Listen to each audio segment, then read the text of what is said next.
ভক্তি তরি প্রীতিমাপন্নে প্রিয়ন্তে সর্বদেবতা। মনে হচ্ছে বলেন না ভোজন দক্ষিণা দিতে হয়, তাহলে ভোজন দিলে দক্ষিণা তো দেবেন।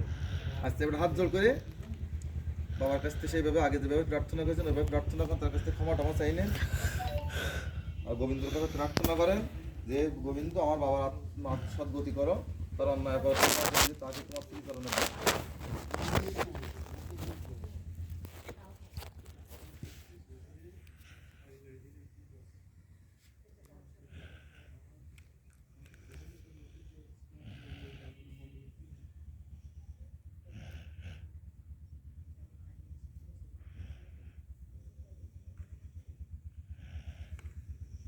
প্রণাম করবে, তাই তো?